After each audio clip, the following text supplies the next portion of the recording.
Bankers don't even know this. It seems like it would be common sense, but I have to admit, I was a banker for 10 years. I was an executive banker. I went to executive banking school, and I didn't even realize until I left the bank, until I started to study the system for what it is and what it's going to be, is that every single person is paid in someone else's debt in America. And also, unless you get a raise that beats inflation every single year, you become poorer every single year. And specifically, from 2020 to about 2024, you got a massive pay deduction. Now, the problem is, even if Trump lowers taxes, even if he puts a bunch of money back in our pockets, we don't understand how money works. There's still more debt than there is income in America. So even if he lowers taxes and puts more money back in your pocket, if you don't understand how money actually works and how the 1% stay the 1%, you'll be back in the same situation. So the key is to understand that every single time you get paid in someone else's debt.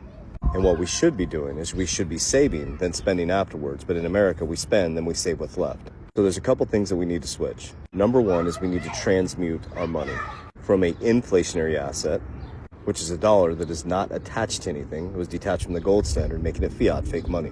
So when you get paid in fake money, your job is to transmute that money and work to put it into deflationary assets or assets that hold value.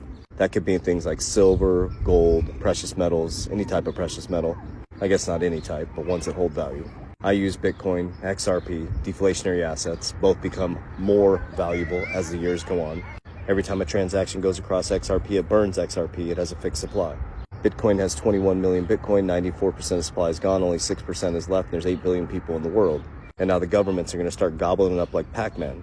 So every single time you see another country implementing a Bitcoin strategic reserve, you see a state implementing a Bitcoin strategic reserve, that asset becomes more valuable. So every single time I get paid on Wednesdays and Fridays from my companies, I give myself a pay raise. Monthly, I have money going into my life insurance policies where I can protect, compound, and grow using the infinity banking concept.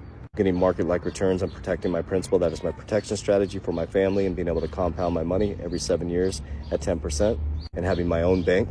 Every day I buy Bitcoin and XRP, a deflationary asset. I transmute my fiat, my fake dollars, after all my debts and non-negotiables are taken care of, and I put it into a deflationary asset called Bitcoin and XRP. Every Wednesday and Friday, I also put money into a dividend ETF stock that pays me dividends every single month, 2 different dividends that pay me bi-monthly. What I mean by that, one dividend pays one time in the month, the other one pays at the other time in the month, and I transmute those dividends after paying taxes. I put taxes away. I put that back into Bitcoin and XRP. So every single day I'm buying Bitcoin and XRP, dollar cost averaging. When there's massive red dips, I get very excited and I buy more. So I have cryptocurrency, a very volatile asset. When it goes up, I pull profits. I bring it down the risk pyramid. I secure, compound, and grow using cash value life insurance. We also buy a little bit more precious metals during the bull run. We're going to continue to stack more real estate. Now, the key factor to this is you need to understand, again, what money is. And all money in America is someone else's debt. So you go to work, trade time for money, spend time away from your family to pay in someone else's debt. And so when they put more money back in your pocket, all you're going to do is put it back into stuff. That's what Americans do. When we have more money, we buy more stuff. So the more money they put back in their pockets, the wealthy become wealthier. But you are the generational shifter. You are the one that's going to take the time to study this, to learn this, and start to transmute your money into deflationary assets and start to stop trading time for money and use money to free up time.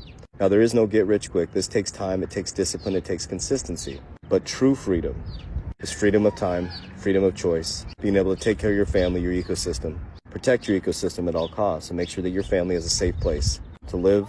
They have food, they have shelter, and you can actually raise your family.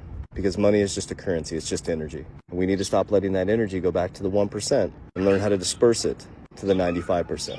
But as Jim Rohn said, you give $1 million to every single person in society, so it'll right back in the same 1% hands. So I'm going to give you a couple books to read. Richest Man in Babylon, study it like your life depends on it. Cash Flow Quadrant, study it like your life depends on it. Your job is to get to the bottom right of the quadrant.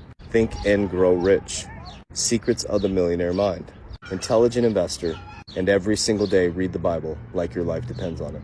So if you truly want to make this work in cryptocurrency and these new investments that are coming in, you can do it. But if you don't study and you don't change the foundation, you end up in the exact same situation.